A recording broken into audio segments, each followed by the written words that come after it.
দর্শক, আমি ডাক্তার জিল্লুর কামাল, মানসিক রোগ বিশেষজ্ঞ।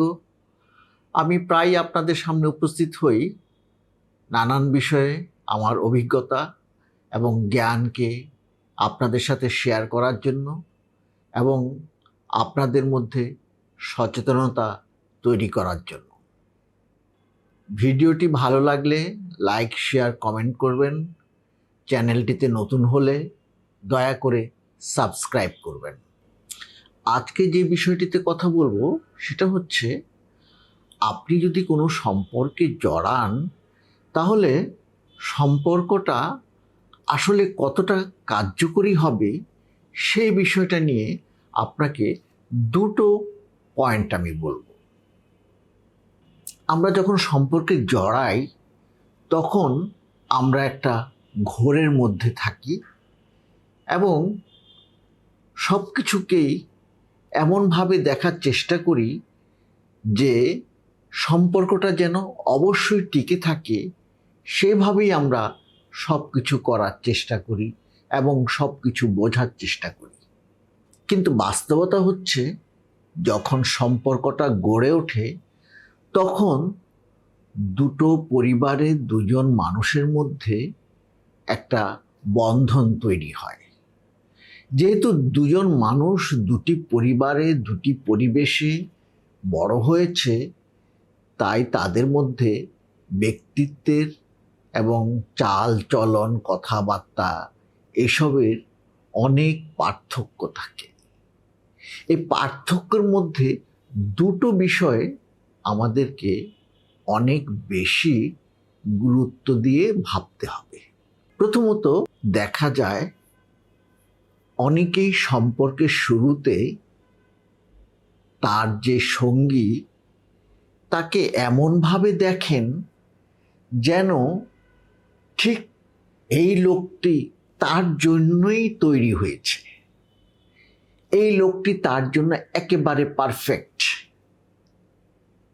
এর মধ্যে কোনো খুঁত নেই, কোনো সমস্যা নেই এবং ইনি যা বলেন, যা করেন, যা দেখেন সব কিছু তার এত পছন্দনীয় যে সে যে একজন মানুষ, তার মধ্যে যে ঘাটতি পড়তি থাকতে পারে এটা উনি খেয়ালই করেন না। এবং এই যে লোকটিকে উনি প্রচণ্ডভাবে পারফেক্ট মনে করেন, সঠিক মনে করেন এবং তার জন্য তৈরি বলে মনে করেন, সেটা সে প্রকাশ করতেও দ্বিধা করেন না।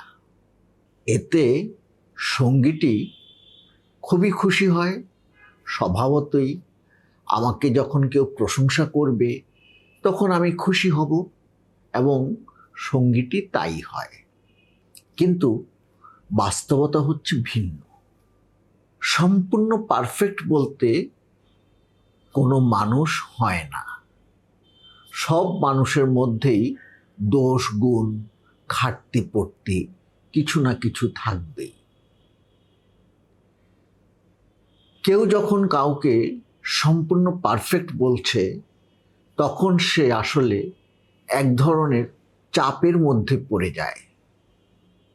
সে সব সময় নিজেকে তার তুল্য বলে প্রমাণ করতে থাকে, প্রমাণ করার চেষ্টা করে, যার ফলে সে যা তা না প্রকাশ করে সে যা না তাই প্রকাশ করার চেষ্টা করে। ফলে এই সম্পর্কের মধ্যে থেকে সে কখনো নিজের মতো হতে পারে না।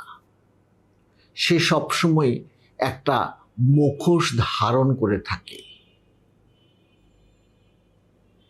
এই মুখোশ ধারণ করে থাকাটা কখনোই তার জন্য সুখকর হয় না। অপরপক্ষে যে প্রশংসা করছিল, যখন সে ঘনিষ্ঠতার নানান পর্যায়ে এই লোকটির মধ্যে নানান মানবিক দোষ দেখতে পায়, তখন তার আশা ভঙ্গ হয়। সে বুঝতে পারে যে আমি যাকে পারফেক্ট মনে করেছিলাম, আমি যার মধ্যে কোনো দোষই নেই ভাবছিলাম, তার মধ্যে তো দোষ আছে। সে তো দোষহীন নয়, সে ত্রুটিহীন নয়। ব্যক্তির মধ্যে এই ত্রুটি তাকে কষ্ট দেয়, তার আশা ভঙ্গ করে, যার ফলে সম্পর্কের জটিলতা সৃষ্টি হয়। তাই কোনো সম্পর্কে যখন দুজন মানুষ যায়, তখন তাদেরকে খুব সতর্কতার সাথে এই বিষয়টা বিবেচনা করতে হবে যে কেউ আমাকে যদি একেবারে পারফেক্ট বলে থাকে, তাহলে আমি যেন বিনয়ের সাথে তাকে বলি যে আসলে আমিও দোষে গুণে মানুষ, তুমি আমাকে যেভাবে দোষহীন মনে করছো সেটা নয়। যেমন খুব সাধারণ একটা বিষয়, একজন মানুষ ঘুমে নাক ডাকে। যখন কেউ সম্পর্কের মধ্যে থাকে, তখন যেহেতু তারা একসাথে ঘুমায় না, সে কারণে আরেকজনের নাক ডাকা সে শুনতে পায় না। কিন্তু যখন এই সম্পর্কটা বিবাহের পর্যায়ে যায়, তখন এই নাক ডাকাটাই একটা সমস্যা হয়ে দাঁড়ায়।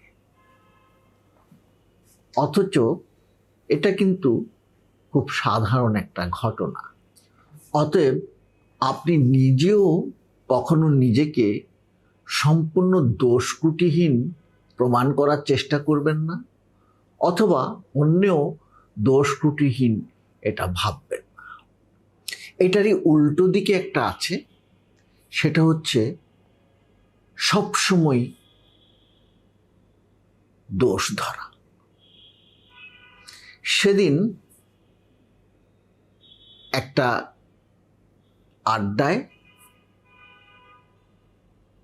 কিছু লোকের সাথে সিঙ্গারা চা খাচ্ছিলাম। অন্য একটা টেবিলে একটা দম্পতি বসেছিল, তারাও সিঙ্গারা চা নিয়েছে। ভদ্রলোক হাতে ভেঙে সিঙ্গারাটা মুখে দেওয়ার জন্য তৈরি হলো। মেয়েটি তার দিকে এমনভাবে চোখ রাঙালো যেন সে ভীষণ একটা খারাপ কাজ করে ফেলেছে। কেউ সিঙ্গারাটা ধরে মুখে দিতে পারে, কিংবা কেউ ভেঙে একটু একটু করে নিতে পারে, এতে সিঙ্গারা খাওয়ার কোনো হেরফের হয় না। কিন্তু তারপরও বিষয়টা নিয়ে এই যে মেয়েটি তার সঙ্গীর প্রতি চোখ রাঙালো, এতে করে বোঝা যাচ্ছে যে এই ভদ্রলোকের ছোট ছোট কাজগুলোকেও এই মেয়েটি নানান সমালোচনার চোখে দেখে। আগেই বলেছি, আমরা কেউ দোষ ত্রুটির ঊর্ধ্বে নয়। কিন্তু তাই বলে আমার সঙ্গী যদি আমার প্রতিটা কাজে দোষ ধরে, এটা তুমি কেন করলে, ওটা কেন করলে, এইভাবে না চললে হবে না, ওভাবে না চললে হবে না, তাহলে কিন্তু সবসময় নিজেকে খুব হীন মনে হবে, নিজেকে ঠিক উন্মানব মনে হবে, নিজেকে কখনো নিজের মধ্যে খুঁজে পাওয়া যাবে না।